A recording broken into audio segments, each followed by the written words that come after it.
Today, I'm speaking with Ms. Abigail Shrier, who is a writer for the Wall Street Journal and the author of a recent book, which was named by The Economist as one of the notable books of 2020, Irreversible Damage: The Transgender Craze Seducing Our Daughters. Um, Thanks for agreeing to talk to me today. Thank you so much for having me on. So, why did you write the book? I wrote the book because a woman wrote to me. I had written a piece for the Wall Street Journal on transgender pronoun laws that we have in New York and California now that assign criminal and civil penalties for failing to use someone's preferred pronoun. And I pointed out that these laws are straightforwardly unconstitutional in the United States.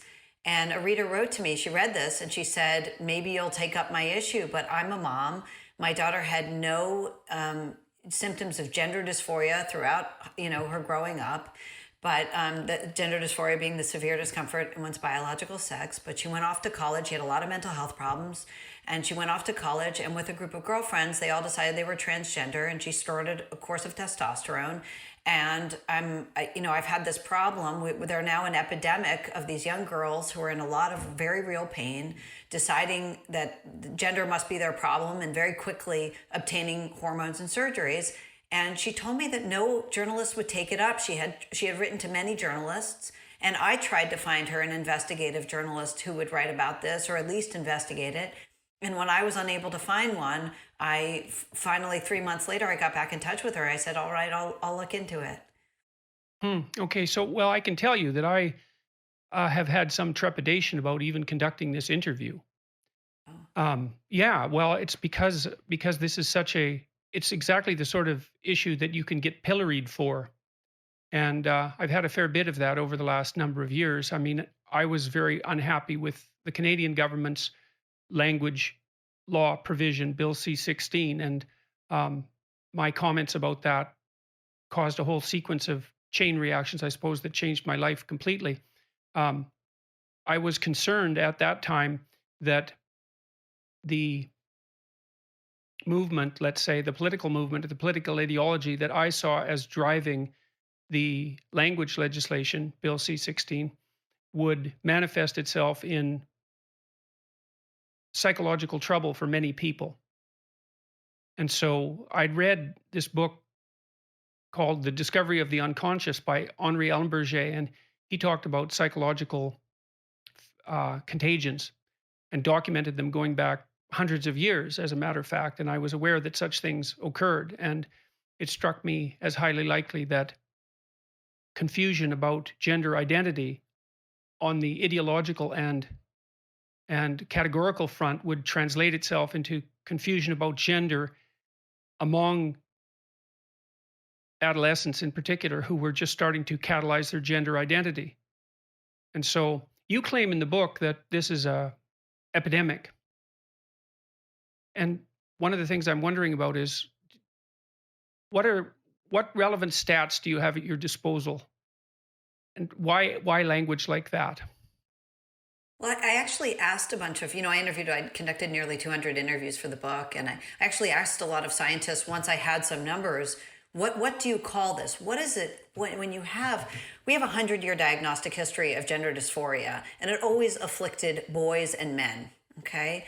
And now for the very first time in the last decade, there has been a giant surge in a different population claiming to be gender dysphoric. It has shifted from onset in young boys and to teenage girls with no childhood history, and it's shifted from men to women. So I asked them, when you have a demographic jump, and all of a sudden they are, as these teenage girls now, the leading demographic. So these are girls who as a population experienced virtually no gender dysphoria throughout history, suddenly being the leading demographic. I would ask them, what do you call that? Is there a scientific term for this? And they would always say, yes, epidemic.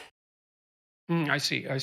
Okay. So in your Wikipedia page, which, well, I read it this morning and it struck me as a place where a battleground was likely occurring. Um,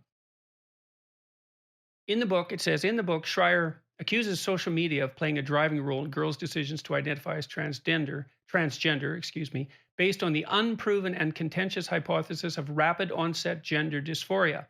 She advocates for withholding gender affirming medical care for transgender youth, a fringe position not currently supported by most reputable medical organizations. Now, one of the things you do document in the book is the uh, rapid move by organizations like the American Psychological Association and the American Psychiatric Association to change the wording that they've used surrounding the discussion on gender identity. Correct? Yes, that's right. I mean, they have changed the wording, but the bigger change, of course, is that they've gone to an affirmative care standard, which means that they no longer apply any medical judgment. They simply surrender all judgment and agree with or affirm the patient's self diagnosis. Right. And along with that goes and this is part of what made me nervous about talking to you, and I still probably am, is that as a medical practitioner or as a psychotherapist, psychotherapists are now bound, as far as I've been able to determine by examining the law, to adopt precisely this gender affirming position. And I believe that that's the case in Ontario. So I don't do adolescent therapy. But if I had a young adult, say 18 or older, come to me who was expressing um, confusion about their gender identity, let's say, or was gingerly testing the waters to determine if perhaps they were transgender, I believe that I'm required by law to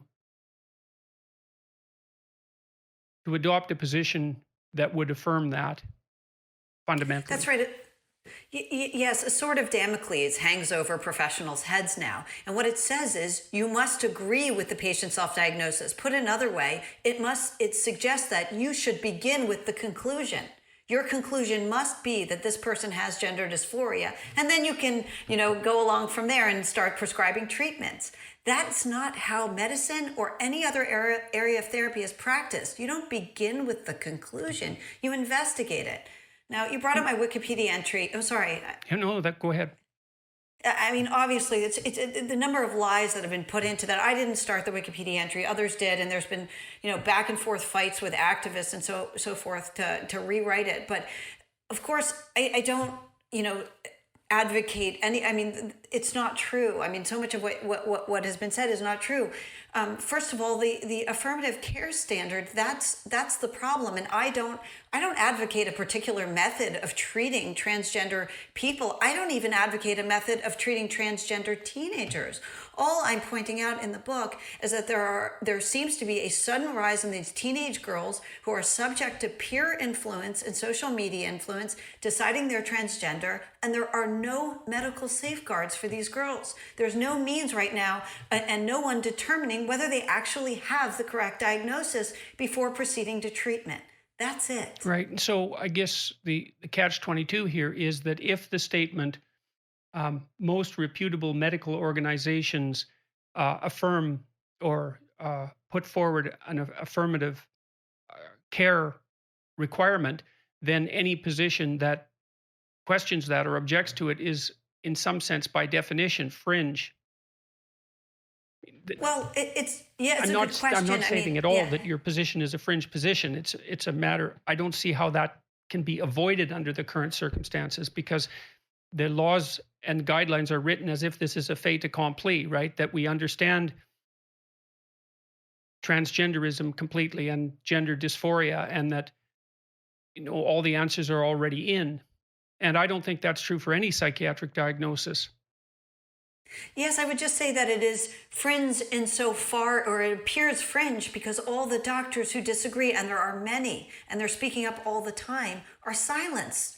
They are told that they could lose their license if they don't immediately affirm the adolescent, no matter what her other mental health problems are, and immediately go along with facilitating her transition. Right? You talk about about the occurrences at the mental health institute at CAMH in Toronto. Yes, that's right. I mean, you had, Ken Zucker, and the truly a giant, and the in the field of gender dysphoria, who actually oversaw the authoring of the definition of gender dysphoria. He was fired. Right. He was So fired. let's Sorry, talk go about ahead. Ken Zucker for a moment or two. So, as you said, he occupied a very prestigious position in the world of transgender treatment, and I think was universally regarded as the most outstanding and most objective scientist working in this field.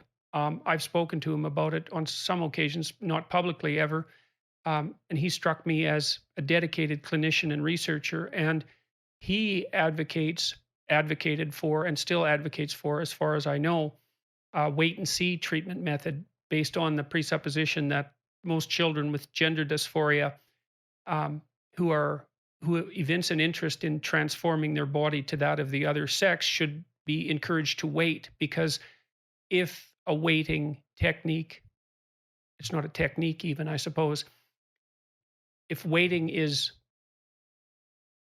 with sufficient patience, most of the children who manifest these concerns desist.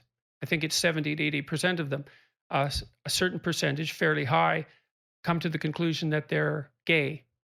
And it's perhaps the case that that's driving some of their early gender dysphoria, confusion about their identity. And Zucker was fired from CAMH and also pilloried in a variety of newspapers and other publications as a consequence of what was essentially his mainstream stance. Now, I believe, and I haven't followed this up recently, but I believe that he was engaged in a number of court battles with the publications that had gone after him, and I believe that he won his legal cases. He did. They had to apologize, and and they settled with him. I mean, what they really wronged him. Yes, You've definitely. seen what. I mean, that's what happens when professionals speak out on this issue. And of course, when I say speak out, all they're expressing is concern that there is an overdiagnosis here. You're seeing young teenage girls who do not seem to have typical gender dysphoria, nonetheless be immediately fast tracked towards transition. So I'd asked you a little bit earlier about numbers. Do you have any sense of Oh, yes. how prevalent this is? And also I'm interested in, and I'm sure the listeners, watchers would be as well, rate of increase. Sure. So in America, it's a little harder to look to come up with these numbers. Although I'll tell you the numbers that I do know. Okay, it's harder because we don't have centralized medical care like they do in Britain. In Britain, where they have centralized medical care, they can tell you that the number of young women being referred for gender treatment has exploded over 4,000% in the last decade. Okay. In America, we don't have centralized medical care, and you don't even need a diagnosis of gender dysphoria to start treatment. You can start a course of testosterone without ever having received a diagnosis of gender dysphoria. So, they're a little harder to come by. But here's what I can tell you: in 2018, 2% of high school students said they were transgender. So that's 2 in 100 kids. That's an enormous increase over what was historically the rate of gender dysphoria in the population, which was 0.01%. So 1 in 10,000 people went from roughly 1 in 10,000 people to 2 in 100 high school students. We also know that between 2016 and 2017, the number of females requesting gendered surgery in the United States quadrupled.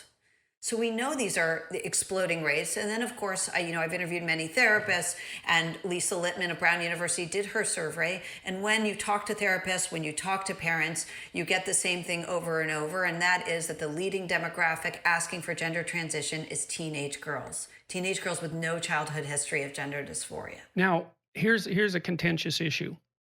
So, generally speaking, for the story of long-term gender dysphoria to be coherent, a girl would have to claim that she'd always known that she was in the wrong body, that she was a boy, and that had been the case ever since early childhood. So maybe she'd be speaking as a teenager. Now, you make the claim in your book that girls who go online, who are searching for information about transgender identity, often encounter coaches who tell them to falsify their personal narrative and to claim that they've always been gender dysphoric despite the fact that that's not the case. Is that a reasonable summary of Yeah, what you yes, found? yes, yes. So you can see that it's a complete diagnostic mess from a therapist's perspective, because, and even from a conceptual perspective, because the people who are on the other side of the argument than you, let's say, are going to claim that the reason that these rates have skyrocketed to the point where they're at now is because there were always that many people who had gender dysphoria or who were transgender, but the weight of public opinion was held so strongly against them that they had to stay in the closet, essentially, and were unable to adopt their true identity. And the claim is going to be made as well that you're radically exaggerating the proportion of people who are putting themselves forward for transgender transition uh, procedures, let's say, who have been coached. Right. Okay. So let me respond to a few of those Yep. things. First of all, I don't think that's right. I think that, I mean, I agree with you that that's what they would say, but I've thought about that claim Yep. because, and here's what I would say in response. If this were just, as they say, a natural reversion, now that there's greater societal acceptance of transgender people, that they would say, oh, you would expect to see a natural reversion to what we're seeing now, which they might claim is a normal base rate of transgender identification in the population. The problem with that is, number one, we're only seeing this sudden spike among teenage girls. Where are the women in their 30s, 40s, 50s, and 60s who were denied the opportunity to come out as transgender? They should be coming out too, but they're not. It's the Can you same also point population. out, I Yeah. guess the other thing that you might conclude is that if the bulk of the proportion of people who were claiming a transgender identity in the past were male, then release of the social strictures on identification should have produced an explosion in males. It's not That's easy right. to figure out why there is an explosion in females. Right. Okay, so that leads us to another extremely troublesome topic, which is why the explosion in teenage females. Now, you do attempt to explain that in your book, and so maybe you could outline for the listeners exactly what your conclusions were. Sure, teenage girls are famous for falling for every hysteria, right? We know that the way young women, and there are psychologists who've done wonderful work in this area. Amanda Rose is one of the University of Missouri, who I interviewed. Teenage girls tend to spread these psychic epidemics because their modes of friendship involve co-rumination, taking on their friend's pain. They like to rehash their own pain, and they like to take on their friend's pain. And they are even willing to suspend reality in order to sort of get on the team of their friend. Okay? So And make would their it be? friend. Yeah. I'm being a real son of a bitch in this interview to some No. degree, because um, like I've been trying to think up all the objections I possibly could to your perspective because it's so contentious. And so I'm going to put forward things that I'm thinking about that are critiques. And Okay. it's not that I'm believing them, but they need to be brought forward. So uh, a skeptic might say that you are relying on stereotypes of feminine behavior in adolescence to justify your claim that it's girls that are susceptible to a kind of hysteria, and that's an outdated and sexist, I suppose, hypothesis. No, I'm not relying on stereotypes at all. I'm relying on evidence. If you look at the anorexia, it afflicts one population. If you look at bulimia, it afflicts one population, and it grows and it spreads among friend groups, just as this does. It's young women encouraging each other in self-harm. And if you look at cutting, same thing. And clinicians have known for years that you cannot house anorexics together in a hospital ward without being very careful, because they will encourage each other to lose more and more weight. We know that women Right, do and you that, see young that women online do with this. regards to anorexia, right? With the pro-ana Right. sites and the pro-bulimia sites. Right. It wasn't men who came up with thinspiration. Now, inspiration, right? Inspiration to lose more and more weight. It was young women. Now, of course, men get involved in all kinds of bad behavior and encourage each other in all kinds of bad behavior.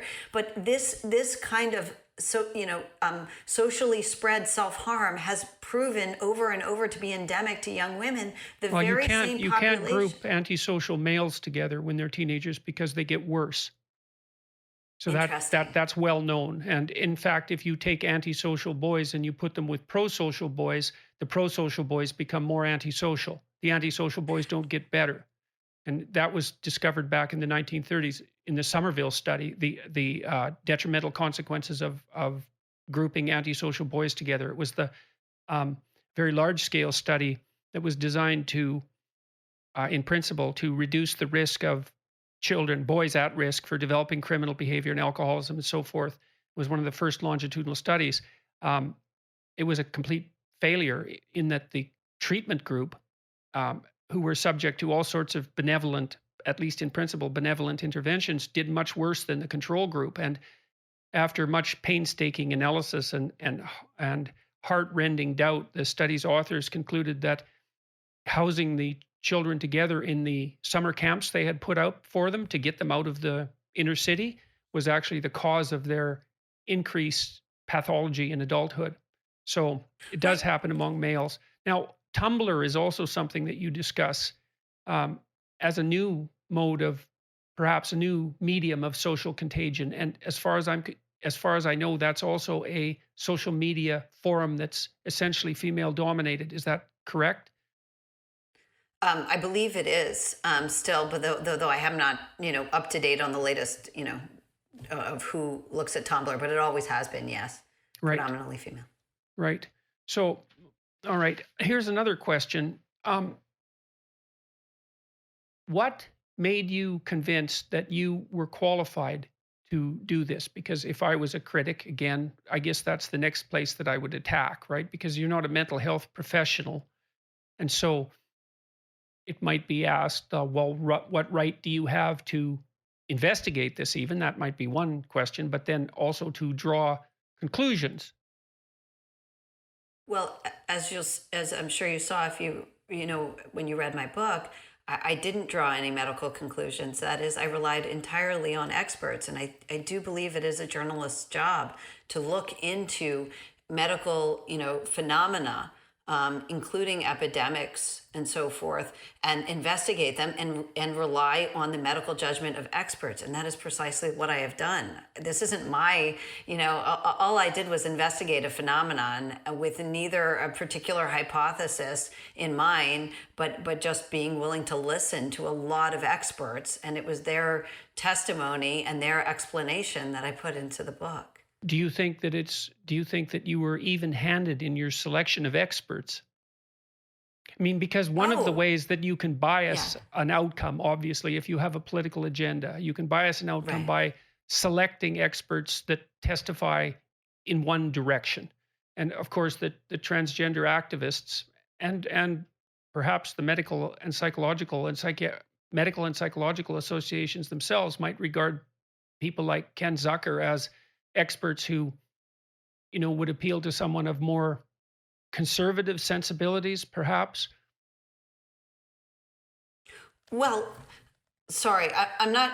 I think what you're saying is, did I bias it by only looking at certain kind of Yes. experts? And here's what Yes. I say: no, I didn't. If you read the book, I interviewed experts of all persuasions. But more importantly, there are literally thousands, I believe, certainly hundreds of books celebrating immediate medical transition for teenagers. There is precisely one book that did an investigation of the risks and benefits and concerns that might be had around the medicalization of teenage girls. That's it. One book.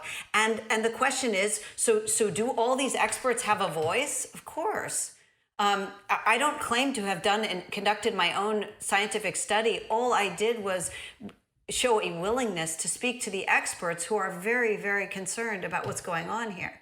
Okay, so let's dig even a layer deeper, I suppose, is um why the claim that you just made for example, that there is a very large literature supporting the idea of medical transition and a very small literature criticizing it is striking. I don't understand it. What's going on? Like, what's driving this? Why is it that the medical associations and the psychological associations have rushed so precipitously into gender identity affirmation when the cost of it, when it's taken to its logical conclusion, is extraordinarily invasive surgical modification, which carries substantive risk and which I think it's fair to say has disputable benefits. Why is this happening?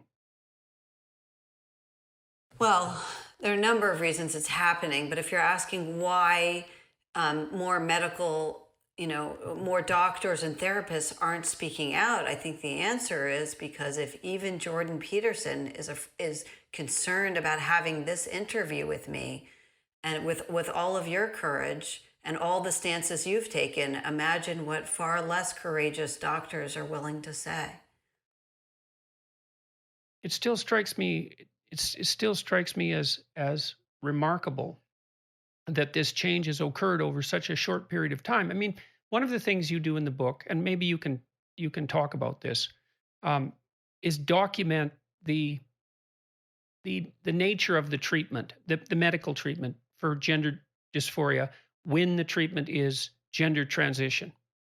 So you talk about the use of testosterone and its subsidy on university campuses, and then you talk about the more invasive surgical transformations, double mastectomies, phalloplasty, and which is the creation of a new penis, if you use that word loosely. Um, these are very these are not minor procedures, including the use of testosterone. And it's remarkable to me, given that, how fast these guidelines for treatment have changed. Well, I think you're right. The activists have been very aggressive and very effective here in the medical accrediting institutions. But I think that at root of all of these changes is a series of polite lies that we swallowed, unfortunately, in the public sphere. So in the last week, for instance, the California Insurance Commissioner has said that for the purposes of insurance in California, that breast surgery, top surgery, double mastectomy on healthy breasts for even teenage girls needs to be regarded no longer as cosmetic, but something that corrects abnormal structures.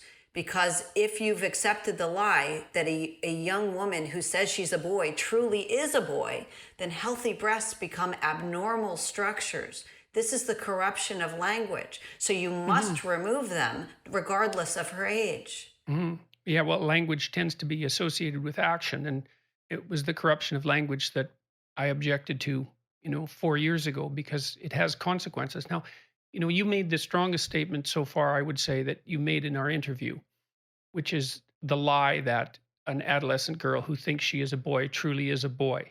And I suppose it's language like that that gets you in trouble to the degree that you get into trouble, because that's a pretty strong statement.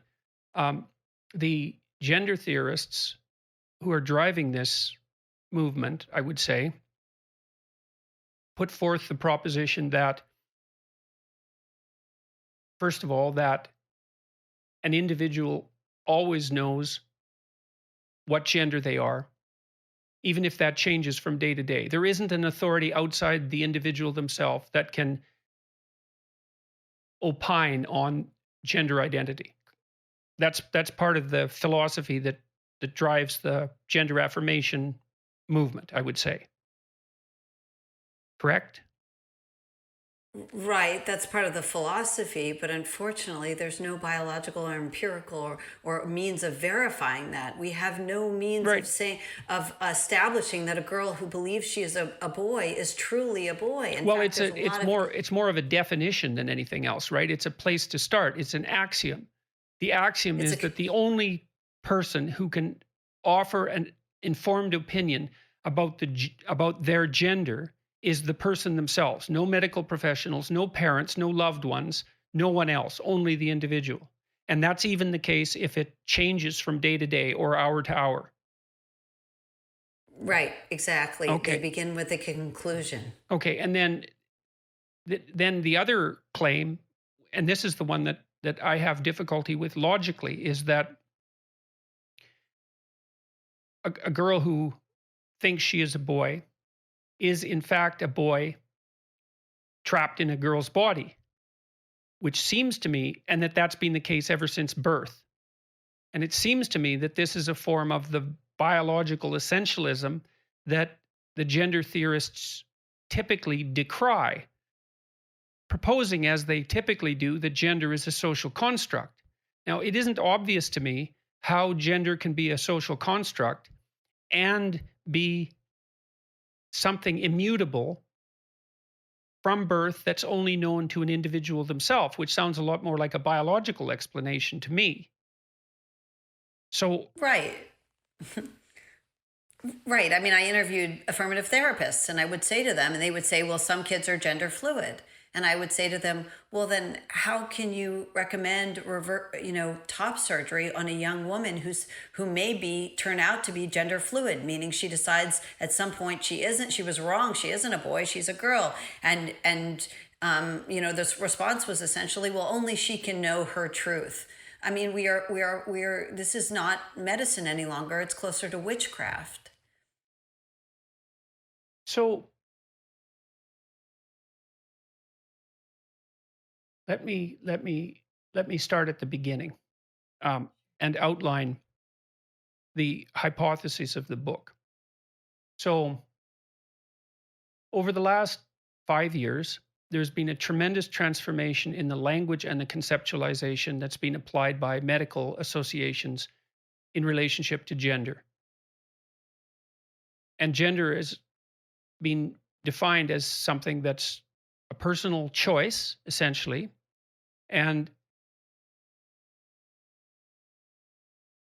that personal choice has been extended to the um, to the domain of physiological transformation.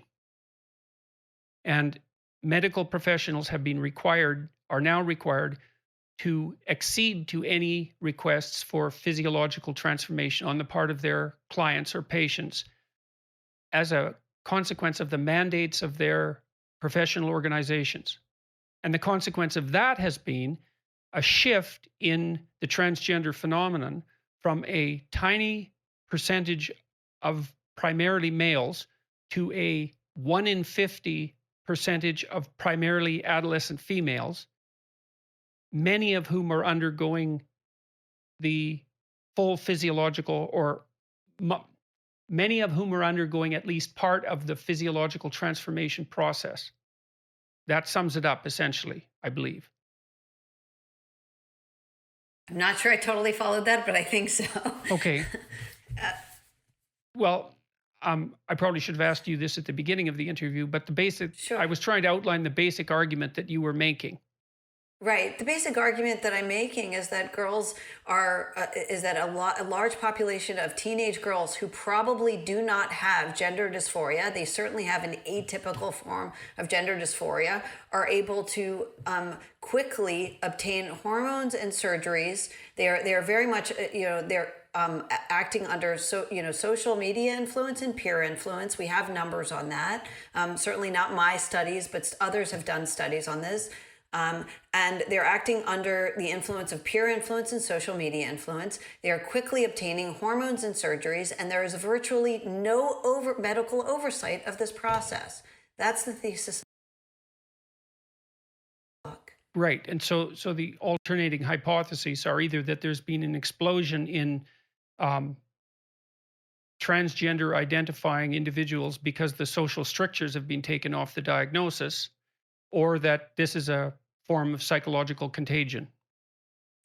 Right. I don't think it's the former. I started to explain why. I mean, Yeah. one of the reasons I said is you would expect, a large, rise in transgender identification across populations. It wouldn't just be teenage girls. You would see women in their 40s, 50s, and 60s. You would see more men, coming out as transgender in comparable rates. But not only that, you're seeing among this population, we know that rates of suicide and depression are rising as social acceptance of gender dysphoria is going, or transgender identification is going up.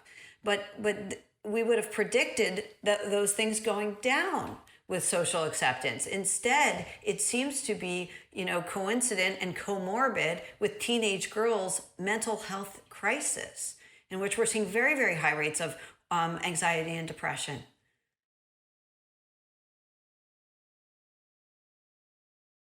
I have to think for a minute here, and I want to go back to why this is happening. So there's been a political, arguably, no, I won't say that. There's been a transformation in the way that transgender identity is conceptualized and treated in the last 5 years. What's motivating the people who have been behind this transformation? What's in it for them? Well, I think that there are, people who are there are a number of things. There is a strong ideological and financial commitments and incentives for certain people to insist that transition on demand, regardless of age, context, or other mental health problems, be always immediately facilitated. And Right. Well, it seems like unfortunately, that becomes necessary to prove something. It seems to me, and that's what I know that's what I'm trying to get at, is that it's necessary to set up the medical systems so that gender dysphoric, transgender identifying teenagers have access to the full arsenal of medical transformation. And that helps demonstrate that some other axiom is true. What is that? Is the axiom that gender is in fact socially constructed? Do you see what I oh, mean? Is that I see. Why? you What are they said there's trying an to prove? ideological reason. What I'm Well, trying there's to an do is to yeah. specify that reason. I'd like to understand that reason. I don't know that there is a larger sociological or ideological goal. I think they are ideologically motivated. So, in other words, they have these commitments, but I don't think that they're trying to prove something. Except in the way that I suppose that they are saviors of some kind. Look, Well, there are. that would certainly be something that would be motivating to prove. I mean, if you notice the doctors who are pushing this very often, that we're certainly seeing in the United States is a young generation of doctors and therapists who are activists first and doctors or therapists second. We're seeing this across society. In all kinds of professions, their ideological commitments precede their professional investigation. They begin with their conclusions. Yeah, well, the ideological commitment is that this is what I can't wrap my head around it, because the ideological commitment, if it's that gender is socially malleable or a social construct, which seems to be that seems to be a fundamental axiom that drives this kind of ideology. I can't see how that can live side by side the proposition that the girl who's trapped in a boy's body has an immutably male identity. Well, I I, think a de- lot I of them, yeah, a lot of them just insist on the immutability. The problem is we know that's not true well, because we've except done that they many, also insist on gender fluidity. right. But they also insist on gender fluidity. I mean, I could answer your question this way: what is non-binary? Because right now in the United States and throughout the West, certainly true in Canada, you can get your breasts removed. Not if you say you're transgender. You don't even have to say you're transgender. But if a young woman, 16 or up says she is non-binary, that's enough to allow her, without a therapist note, to get her breasts removed. Now, how do we know that a non-binary person has no breasts? I know that a man has no woman's breasts. How do we know that a non-binary person has no breasts? Well, Do we know that? that's a very good illustration I would say, of the mystery that I'm trying to nail down, is that your claim is that breasts or no breasts, it's all the same to the non-binary identity. But that isn't the way it plays out. The way it plays out is that there's the breast removal proceeds forthwith. And so that's not, I don't understand that.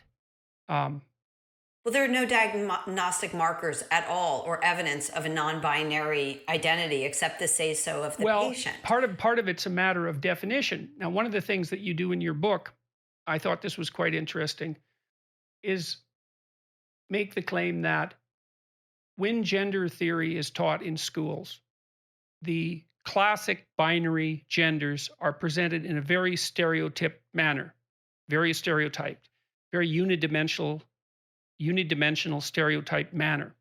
And then any personal deviation from that stereotype is regarded as evidence for a non-binary identity.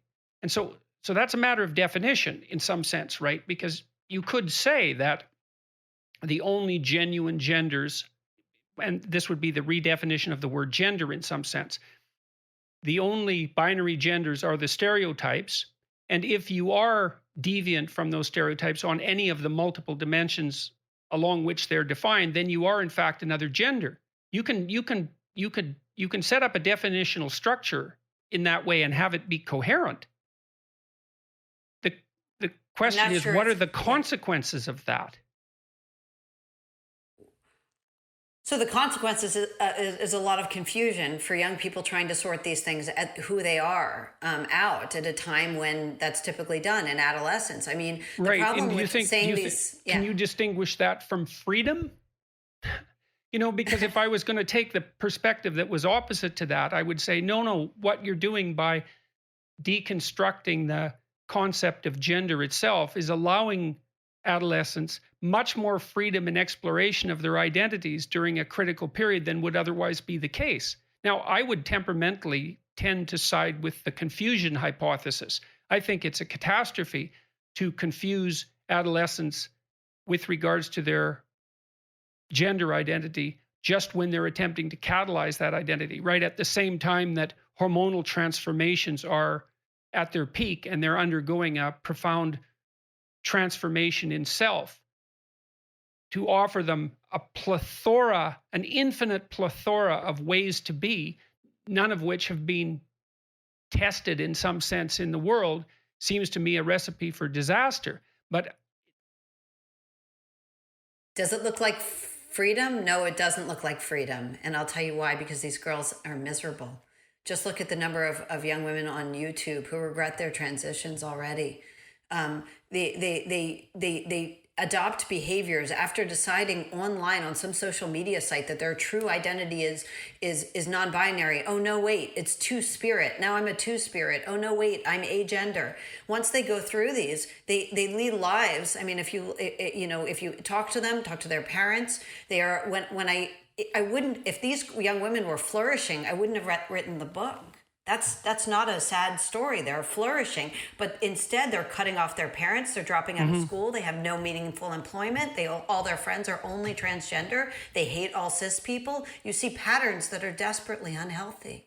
Well, it seems to me, and maybe this is a consequence of not taking the idea of a social role with sufficient seriousness, is that uh, there's a lot more to identity than your personal feeling.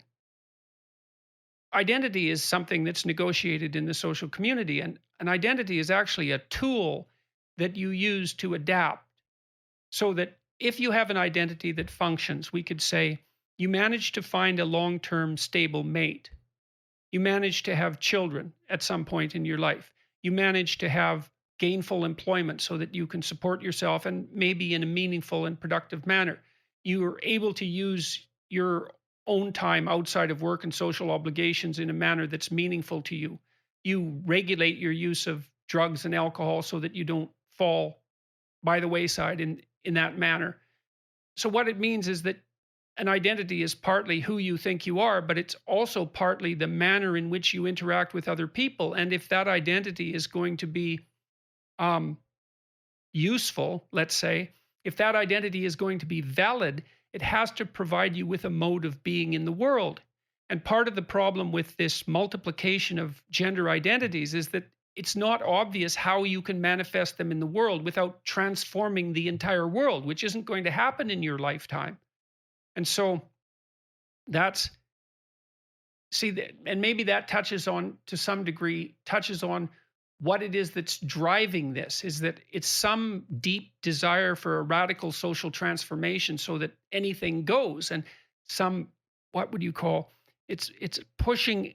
Look, everybody feels to some degree the restrictive nature of social roles.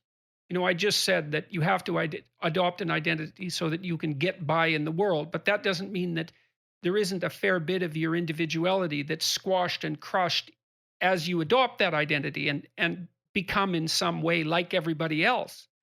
And maybe this is a rebellion, at least in part, against that notion of having to become like everyone else. The unfortunate reality is, though, that if you don't, there's no place for you. I think that's right. I mean, the young women who do, these are overwhelmingly, and you look at Lisa Littman's study, and the number of women were, and I've seen, my own interviews. These women are overwhelmingly white, middle and upper middle class, and they have no victim status. They have no easy victim status, and they need one. They need one to get by socially. They aren't a minority in any sense, but this is the one status they can choose. See, they can't always choose to be gay, but they can choose to be trans. No one, Yeah. no one knows better than they do who their gender is the saying goes. So no one can question them the moment they say they're two-spirit or trans. Well, then another theme I would say that emerges from your book is the increasing social inacceptability among adolescents of what would have been more normative gender identities. Like these girls, the generation that you're describing, is also characterized, according to the research that you did in your book and research that's been put forward elsewhere, by a dearth of intimate relationships. And so it also seems to be, right? One of the things you pointed out was, I think it was, I don't remember if you talked about 16-year-old girls or 18-year-old girls, but in the year and a half preceding being asked the question, half of them hadn't had anything that resembled any aspect of an intimate couple's relationship. That seems to be a radical transformation. So is it also partly that the more traditional gender roles aren't working? No, I don't know that they aren't working. I don't know that they've ever explored them. Look, these are young, very sheltered young girls. These are the generation that grew up with helicopter parents, and they have barely ever had a kiss. They've never held hands. They spend all their time on their phone. They don't know their own bodies and their own desires, and they don't know, and they haven't experienced romantic relationships with each other. So they don't know who they are, they don't know what they want, and instead they turn to the internet to answer all their questions.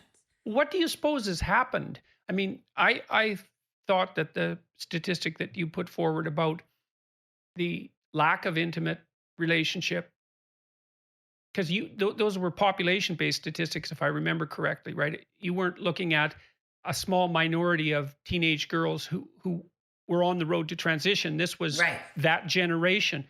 Like, right. why aren't these teenagers dating and interacting with members of the opposite sex like they were only 15 years ago or 20 years ago? What's failed? Like, do you see this as as a consequence of technological transformation? There are many things at play. One, they're with mom all the time. These kids report being with mom. They get a driver's license until much later. They Right. don't spend time with each other. They're with mom all the time. Even they talk to her all day. They text her all, in a constant basis. So they don't have freedom to be alone with each other. And then when they are alone with each other, rather than being intimate and sharing things and exploring each other, and even just in a verbal way or in any way, they're on their phones. So that's at play. There's also pornography. I mean, we've seen, there have been studies that show, or there's statistics that show that young men are experiencing erectile dysfunction. Young men, men under 30, at rates we've never seen before because of online porn. So basically, the one thing that biology evolved, that men were evolved to be able to do, social media or online porn content, has made it hard for them to do, difficult for them to achieve. We've never seen, these kinds of rewiring of human sexuality that's going on because people aren't spending time with each other in person. These young people are spending time online Yeah, alone. okay. So part of you do see at least part of this transformation as being driven by the phone, by the constant electronic tethering, let's say. And part of I that do. tethering is to the parent, and part of that tethering is to friends, but it's mediated by electronic communication. It's not direct one-on-one interaction. And And maybe then the that's the images case with grow. the boys. Yeah. Yes, but the images the girls see online are just as frightening because they're seeing violent porn at very, very young ages. Women being choked within an inch of their life. This is what young girls think sex looks like with the opposite, with a man. And they're terrified of it. It doesn't look anything to look forward to. Instead, it looks like something to run away Well, from. it's never presented in, with regards to pornography. Sexuality is never represented as part of an intimate relationship, right? It's its own thing, sex. It's not an integrated part of a loving relationship, which is what it should be under optimal circumstances. You don't you don't see that. That doesn't attract widespread impulsive viewing. Right, but it's also violent, and that's that Hmm. in some. You're right. There's always been this porn that exists in Playboy and whatever, divorced from intimate relationships. Fine, but what young girls at age 11, younger, are seeing is violent porn. That's what they know of sex, and they're seeing it at a very young age, and it's terrifying. Okay, so let me ask you about that. I mean, how confident are you in that proposition? I mean, uh, we're trying to determine why it is that there's a generation of young women who are much less likely to engage in dating, intimate relationships of the classic teenage style. And it's not like anybody knows the answer to this because it's such a new phenomenon. And so, are these tentative hypotheses that you're putting forward, or do you have some? Um, how solid are you in your belief that these are the fact that you've correctly identified the factors that are driving this? Well, the core, thing I look at in the book is, what's going on with why is there this epidemic, the sudden explosion, and what are the risks and benefits, and why, are these girls thriving? Are they doing well? And should we be concerned and why? Okay. Now, the part of this observation was to look at the culture and what was going on in the culture and observe the fact that young women are having sex and intimate relationships at much lower rates. That is not my research. That was done, by there are a number of people who've been doing this. Kate Julian had a wonderful article in the Atlantic in which she interviewed many psychologists about this, but it's been something that many psychologists have observed and And studied. Now, very unexpected development. right, It's not right. exactly, So it's not what you'd predict at all. When all the social constraints, or many of the social constraints, have been removed from every possible form of sexual behavior, the consequence of that has been a precipitous decline in sexual behavior among adolescents. And I guess we didn't talk at all about what the role of the boys might be in this. Like, are girls not um, dating, let's say, and engaging in intimate relationships when they're teenagers because of something that's changed with them, or have the boys stopped asking? that's a good question about whether. So I didn't.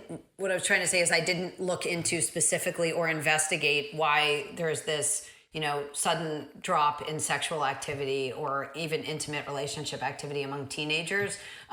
So there are things I can surmise from looking at the culture and writing about the culture as I do. But do I have Yeah. studies on this? No, I don't know. I don't have, a real answer that I've come across yet. Well, the Yeah, pornography question's an open one, right? Because right. uh, that that's a form of easily accessible gratification with endless novelty that's never been, it's possible for a young man to see more beautiful nude women in one afternoon than any human being that ever lived before 1950 would have seen in his entire life.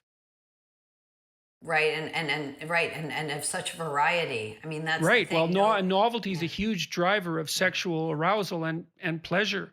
And so and I mean, I also think that's part of the reason why I don't just think it. There's evidence for this, but it's one of the drivers for the proliferation of multiple forms of pornography is that novelty is a driver of sexual arousal, and so there's an arms race online that consists of a combination of sexual imagery and novelty, and that would drive the production of violent videos, for example, or anything that's different, right, is going to add an edge, a novelty Right. edge, especially to a R- hardened pornography user. Hardened is Right. probably the wrong word there, by the way. Right. And the problem with this, of course, is not that there's so much pornography, I mean, online, but of course that we're also seeing men be less inclined to engage in intimate relationships, able to even perform. I mean, Mhm. because of it. I mean, it's the rewiring of young people so that they're so incompatible for each other. That's the real sort of disturbing part. If these young people, and this applies to this young, group of women who suddenly decide they're transgender, if they were forming families and living good lives, that's a success story. But that's not the story. That's not the story that I found in my book. Right, unless you Um, define success as being allowed to pursue whatever fragmentary identity occupies their consciousness at any given time. And you can define it that way, right? I mean, you're using, and I would use as well, I would say, more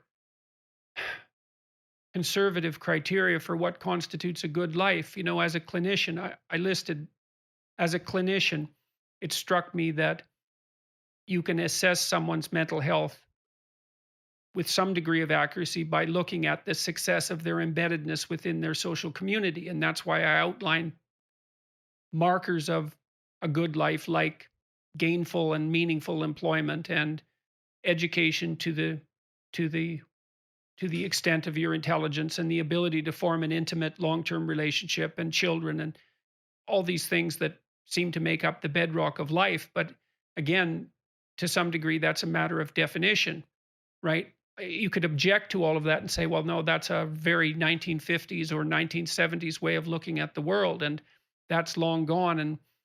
And now, what we're trying to do is facilitate people's the broadest possible range of choices among people, so that we have a world that's much more diverse in its expression of identity. It's a very difficult argument to contend with. I think it's deeply wrong. I think it's too confusing for people. But I mean, except that a lot of these young women, their mental health after the trans identification deteriorated. So they're not able to function. Look, I have interviewed many transgender adults who are flourishing. They're leading good lives. They're gainfully employed. They are happy. They're socially connected. That is not a problem story. The reason that these young girls are the subject of my book is because they're not flourishing. They're not doing well. They're not connected to friends and family. They're not staying in school. do And you they're not. think? And I don't know Yeah. the literature on this, and I guess it's partly because it's so soon after the phenomenon emerged itself. Um, do you know the literature on the relationship between mental health and movement through the transitioning process? It's tricky, because you point out in your book that if you're an anxious teenage girl, or maybe even an anxious teenage guy, and you're given testosterone, at least in the short term, that can do wonders for your anxiety. And so, whether or not mental health improves might depend very much on when you measure it. So, if you're anxious and your identity is chaotic and you take testosterone, the immediate consequence of that is that you're going to be much less anxious, at least. And why wouldn't you think immediately that that's evidence that there was something astray with your identity that this magic hormone fixed? Time frame is a killer problem when you're trying to assess mental health. So That's so what that's right. studies Yeah. are or what data are you looking at when you generate the proposition that going down the medical transition road isn't producing the positive outcome that it's hypothetically designed to produce? Well, first of all, I only say that it's not producing that outcome for these teenage girls who I believe who are misdiagnosing. Okay. So I don't make a claim about transgender adults who went through therapy, arrived at this decision as mature adults, and and are living, a life as a transgender person. I never make a claim that that wasn't a good or the right move for Right. them. Well, I don't Yeah. know, I don't think that there is a reliable literature on the long-term outcome of gender transition surgery, even in those cases, I because think it's you're, oh, yeah. and the phenomena we're discussing is much newer than that. So the data aren't in, it's very difficult for the data to be in yet. So I'm Right. wondering again why you concluded that it's not working. Well, there are a number of reasons. First of all, obviously I used Lisa Littman's study, which was the jumping off point for my book. Brown University public health researcher who looked into this. You're also seeing clinicians report the same across the Western world, that they're seeing a sudden spike of gender dysphoria that seems to be peer motivated, or claimed gender dysphoria that seems to be peer motivated and social media motivated. Okay, it's not an organic problem, and it doesn't look like traditional gender dysphoria. You're also seeing numbers of detransitioners explode on YouTube. So if you go to YouTube week to week, the number of detransitioners, and you're right about the timeline, by the way. Of course, that's always going to be relevant. So testosterone does deliver a high, as you said, and it does suppress anxiety. So some women who self-medicate it with it feel great after they've started a course of testosterone. But very often, if you listen to these transitioner accounts, and I've listened to many, many of them, they will report that then after that spike, their anxiety and depression came right back. And Right. there's a woman I recently listened to called Waffling Willow, she goes by on YouTube, who did a 12-part series on my book. I never met her. I didn't know about her until she did this, but she's a detransitioner, did a 12-part session on my book, in which she said, yes, this was totally her experience as a teenager. She transitioned very quickly. And at first she felt great on the testosterone. And then she realized that, and then she had basically a crash in which all of the other mental health issues that she had returned. Yeah, well, that's a good example of the difficulty in doing longitudinal mental health outcome studies, especially in an uncontrolled environment. Their clinical studies are notoriously difficult to conduct, and the time frame problem bedevils them. And this is a particularly nasty situation, given that testosterone produces that initial high. So you can cherry pick your data to some degree. If you look early in the transition process, you might well see an improvement, and then you can argue about what's contributing to that. Whether it's just the pharmacological effect of the testosterone, or if it is actually proof that the gender identity confusion in question was real. There's also, of course, the Tavistock report out of the gender clinic, the largest gender clinic in the United Kingdom, which showed that there was no mental health improvement, no improvement in suicidal ideation for young women who have been started on, puberty blockers and then cross-sex hormones. So we aren't seeing the improvement that was supposedly claimed as the rationale for starting young people on these treatments. Yeah, I wonder, I'm going to go back to something that we talked about earlier when we were trying to pin down what the motivation for this ideology might be. Like the notion that your identity is yours alone to determine strikes me as it's a profound it's profoundly narcissistic. It seems to me to be predicated on the idea that you have the right to be master of your own domain, master of uh, uh, your outcome, regardless of people around you. You're the only person that has to be taken into account. So that would go along with um, the express claim that you're the only person that can determine what your identity is. it seems to me to be a very infantile and narcissistic wish that that might be the case. That you could decide who you were and that the world would be forced to bend around your will. And I can understand that, again, as I said, because everybody fights a battle against society molding them and destroying their individuality while they're socialized. It's a there's something there that's valid to rebel against. But generally speaking, as you mature, you start to understand that you have to negotiate your way through the world with other people, and that the benefits of being acceptable to other people outweigh the costs to your own narcissistic self-determination. And it's the desire to not have to contend with that compromise that drives, I believe, that drives the insistence that you are the only person that can determine your identity. That's right. I think that the activists in this movement have a lot more in common with, say, the Black Lives Matter movement and others such, so-called woke movements than they do with adult transgender people. When I talk to interview, a gender adults, they don't insist that they were always girls or always boys. They don't ask you to suspend reality. They say, look, I had gender dysphoria from the time I was a child. I struggled with it for many years as an adult. I went through therapy and I realized this was the way to, calm my gender dysphoria. And this is how I'm most comfortable presenting. That's not imposing anything on the world, really.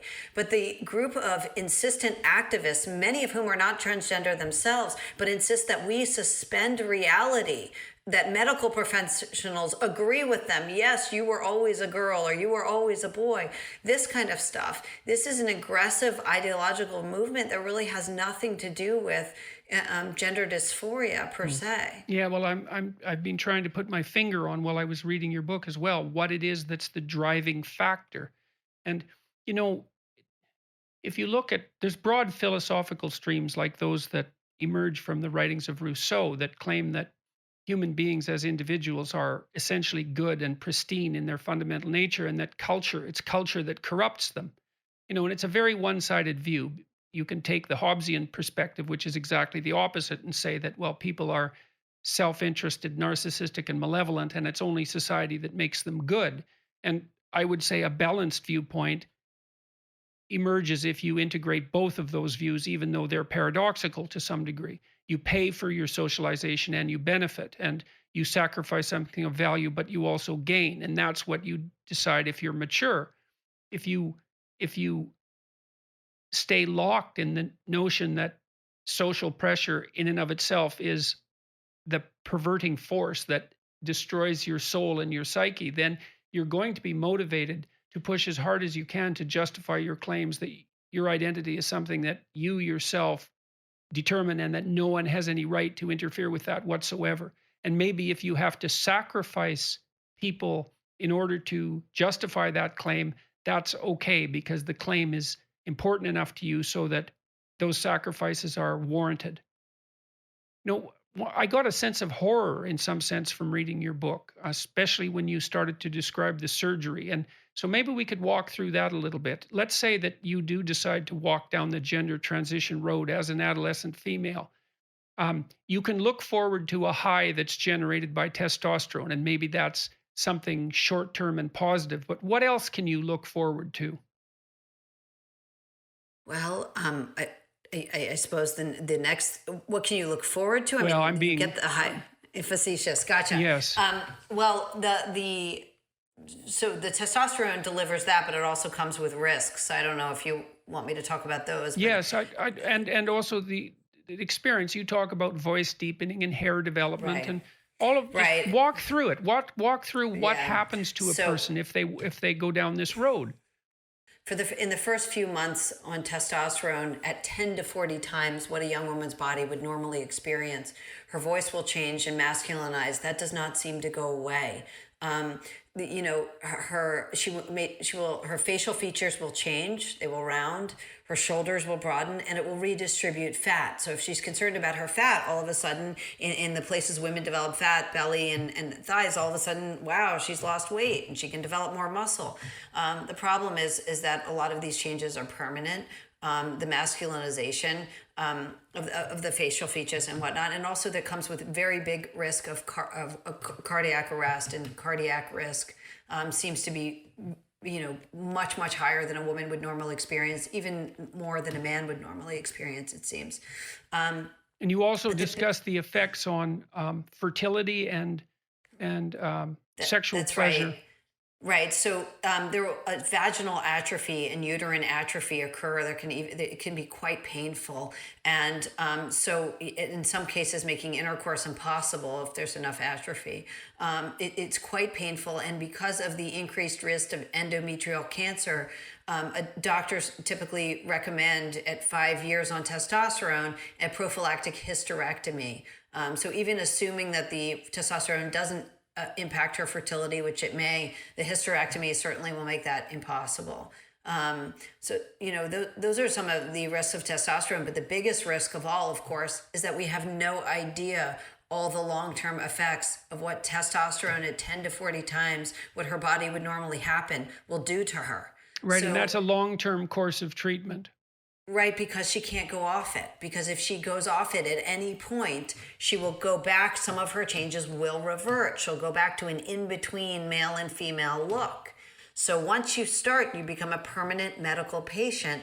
And we just don't know, we don't have enough evidence of what will happen, to these patient population, all the problems they will incur in the long term. Then, of course, there's double mastectomy, which is the only cosmetic surgery or considered cosmetic surgery I'm aware of that you show up without a mental health professional's note. Even as a minor, you can have your breasts removed.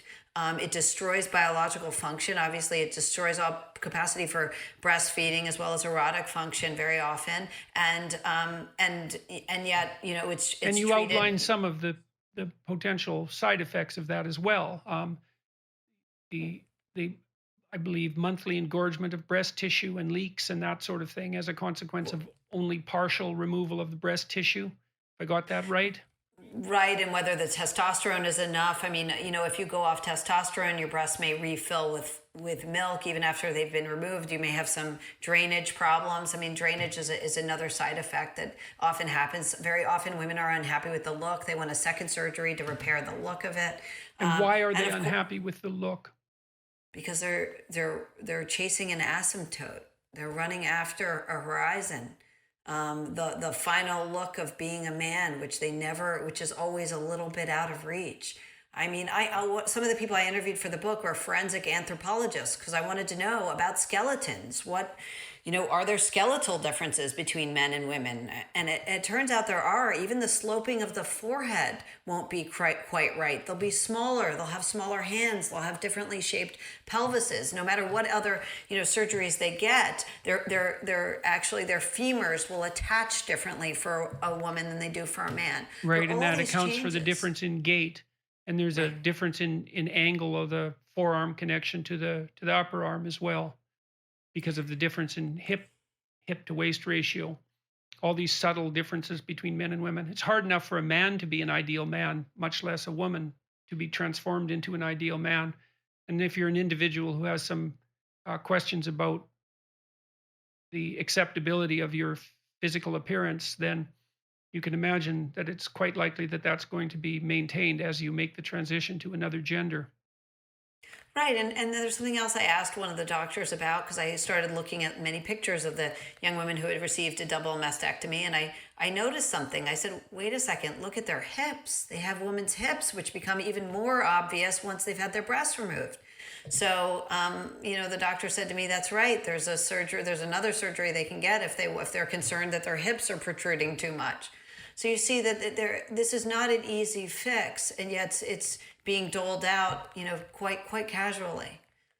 Right, and by casually you mean that there's no screening in place essentially to stop women from beginning this transformation process.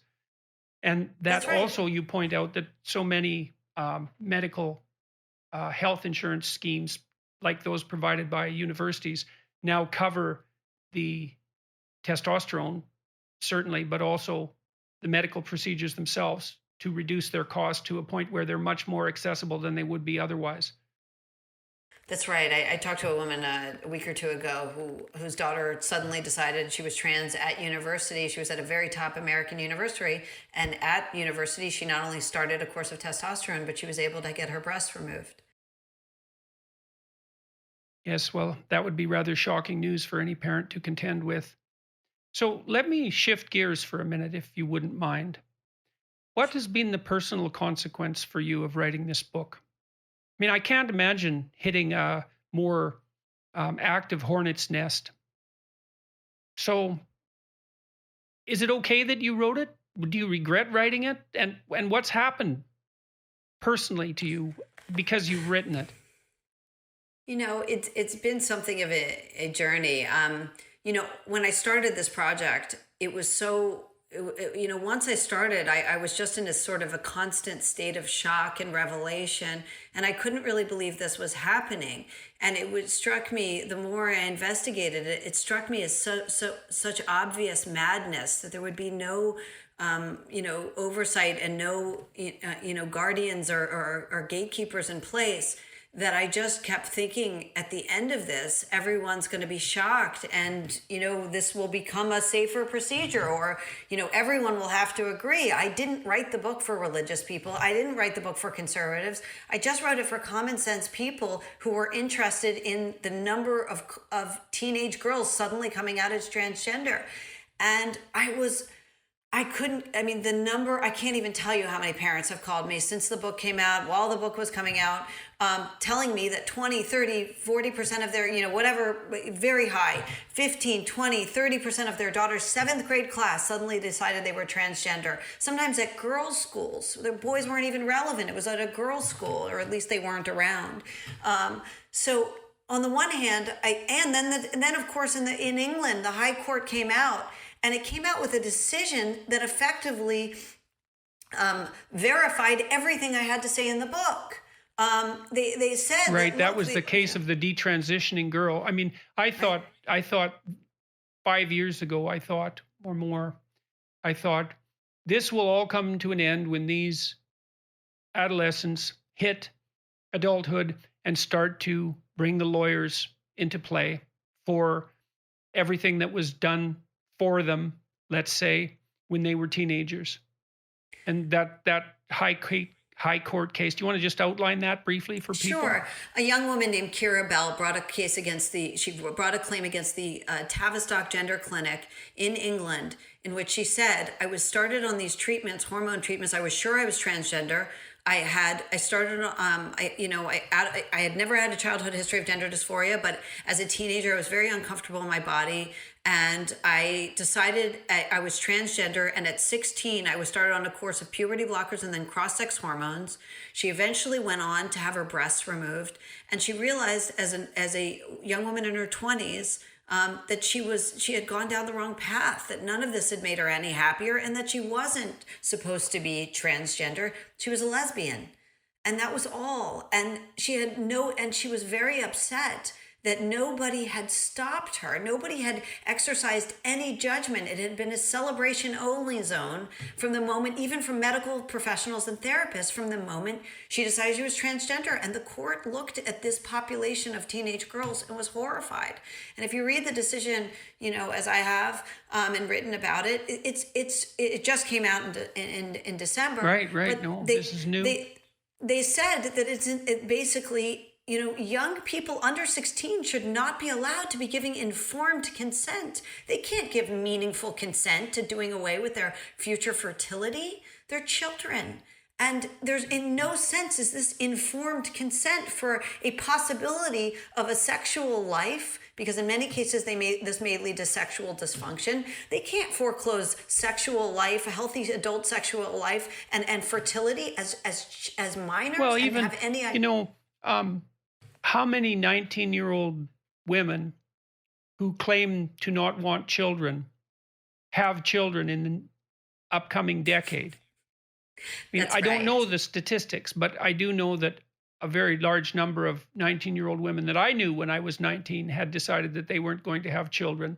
And all of the ones that I knew either eventually had children or were very unhappy that they didn't, by the time they had hit their mid 30s. And so That's right. I mean, We don't you know know, that much about our future selves, and the question is under what circumstances we should be allowed to sacrifice them. So that's right. And that's the problem. It's not that these girls are having these feelings, but that our adults are immediately supplying the irreversible treatments without mhm. any medical judgment or differential Well, you diagnosis. also, this is part of what's horrifying about your book. And we didn't talk about some of the other surgical complications, for example, with regards to phalloplasty, which we might want to dive into just Sure. briefly, because I wasn't aware of the mechanics of that particular operation, let's say. And um, it's enough to give you pause, I would say. Um, in any case, well, let's do that now. Why don't you talk Sure. about So phalloplasty and it describe that? be sure it begins with the desleeving of the forearm. They have to remove the fat and muscle from around the forearm. That's what's used as the shaft of the And how much neophallus, is or removed? oh gosh, many inches. If you see young women videos, you can go online and see views of women who've had their forearms desleeved.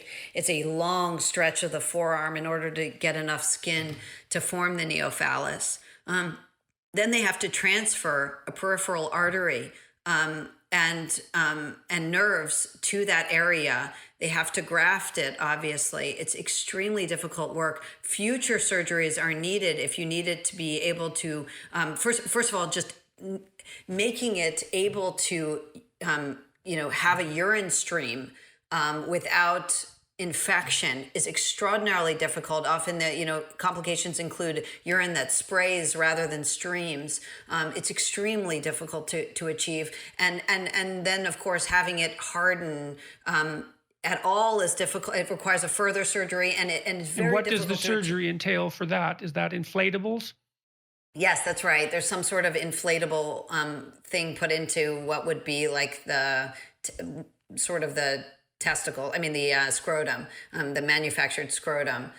So that to make it inflatable, but it's very hard to get it hard. It's very difficult to get it hard enough to penetrate for sex. So And all if of you these do surgeries. get penetration, what's the pleasure? Are they able to get the same amount of sexual, or the Mhm. achieve orgasm? Actually, that it depends on. I don't know how often they're able to achieve any kind of sexual orgasm, but I do know that if they start out, if their puberty is blocked by early on, and then they go to cross-sex hormones, and then they have these operations, sexual dysfunction and inability to ever achieve orgasm is becomes much more likely, because they never finished their all the Tanner stages involved in making young person be able to eventually achieve orgasm. So there are a lot of problems, but the biggest problem with this surgery, I'm told, I've interviewed a lot of surgeons, and I'm told that surgeons who do this very well and are very skilled at this and very highly trained in this can do a pretty impressive phalloplasty. But the problem, of course, is these are big money makers for hospitals. There's a lot of pressure to do this surgery. And I keep hearing from surgeons that the people who are doing these surgeries are very often not qualified. They're not qualified to transfer peripheral nerves. Each of these microsurgeries involves a different separate fellowship, and they haven't done those because the hospitals are so desperate to make this extra money that they're not applying the traditional safeguards that they normally would to Well, it most doesn't take much complicated. imagination for someone who's undergone surgery or have witnessed someone who underwent surgery to imagine just exactly how complicated and difficult this is, especially to bring about anything approximating success. So we didn't finish our discussion of the impact on you personally. So you said that you were continually shocked. So it was, I imagine, somewhat demanding psychologically to do the research that was necessary to write the book. But then there's also the consequence of publishing it and uh, the uh, notoriety or unpopularity that might have produced. Right. So I suppose, I suppose I would fall into disagreeable as my personality, category that I learned from you. In the sense that, I'm not someone who Lies really bother me. They just bother me on a moral, intuitional level. So I really sort of wrote this not looking to make friends, but just because, gosh, the truth seemed obvious and it was fairly horrifying. And it didn't affect me personally or my family personally. So if it had, I think I would have had trouble writing it. I don't think I would have been able to. Women who's and fathers, mothers and fathers who've watched their daughters go through this are absolutely devastated, and it's not something I would have been able to do if this had been a personal issue. But I wrote the book. I thought it was a very fair treatment. Makes you You wonder know, too yeah. when you're doing analysis of the outcomes of surgery, if you take into account the effects of that on the immediate family members, if that's a valid scientific question. You know what I mean? That, like, you could say, look, the only person who's ever affected by a surgery is the person upon whom the surgery is performed. And perhaps that's the case, and perhaps that's a reasonable perspective, but we are embedded in familial structures. And if a surgical procedure makes person A temporarily happy, or even maybe happy over the long run, but devastates five other people, it seems to me that it's at least worth asking the question of whether that should be taken into account, especially when you're talking about teenagers. Right. I don't think it's that it devastates the parents because they can't stand the thought of having a transgender son or daughter. In fact, they were overwhelmingly politically progressive and supported, and they were they considered themselves allies long before gay rights was possible. Gay marriage was possible in America, or legal in America. So it wasn't that, it's they were so miserable and so devastated because they thought their daughters were so miserable and likely to and regretting this already, or likely to Right. regret it because they saw the Right. lives their daughters were leading. So I think while I was writing the book, I just thought, this is so obviously true. Everything in the book is true. Nobody has pointed to a single factual error, and the book has been under a tremendous amount of fire now for 6 months. So And how have you withstood that? So I think that the hardest thing about the fire, in a certain sense, is all the, to be honest, you know, is all the polite people out there who won't even, who are willing to say, oh, you're effectively well, you wrote that provocative book, Mhm. as if they almost don't seem not to know that it's a journalist's job to go out and investigate phenomena, especially cultural ones that seem to be real. um I didn't go looking for trouble. Trouble is all around us in America today. I mean, I mentioned states are lowering the age of medical consent across the country so that kids can get all kinds of surgeries. I mean, in Oregon, the age of medical consent is 15. So a 15-year-old in Oregon can get her breast removed without her parents' permission. Now, you don't need to be a religious person to find that disturbing or alarming. You don't need to be conservative for sure, but just a thinking person who says, gosh, that seems really young. I know I had a lot of crazy ideas at 15. I'm glad no one would have given me that option. Who do you want to read your book? Oh, I mean, and the book's for anyone to read, but I suppose parents have been very helped by it. They felt it was very useful. Clinicians have told me it's very useful in just helping them sort of develop a sense that they're not completely insane when they think this is a whole lot of kids suddenly deciding they're transgender out of the blue. This can't be right. There's no oversight. Feeling that they're not alone.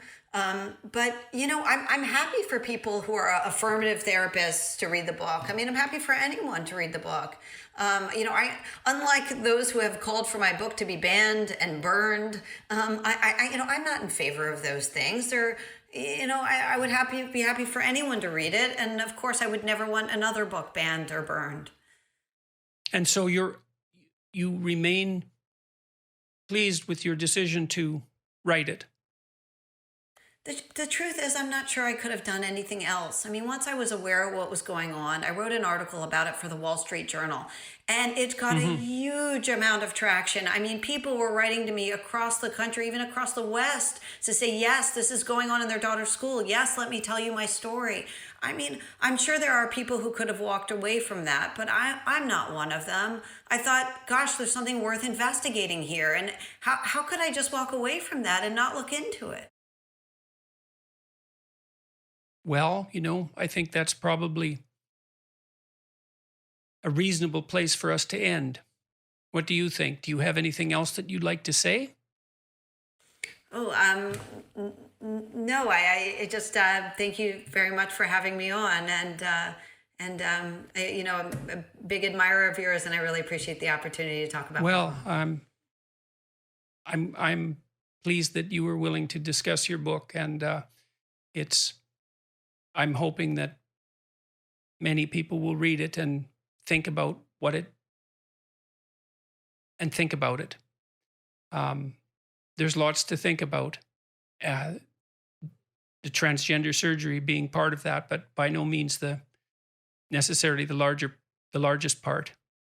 So, thank you very much. Can I just say one more thing? I'll Yes. just say one last thing. Look, the lies have to stop somewhere.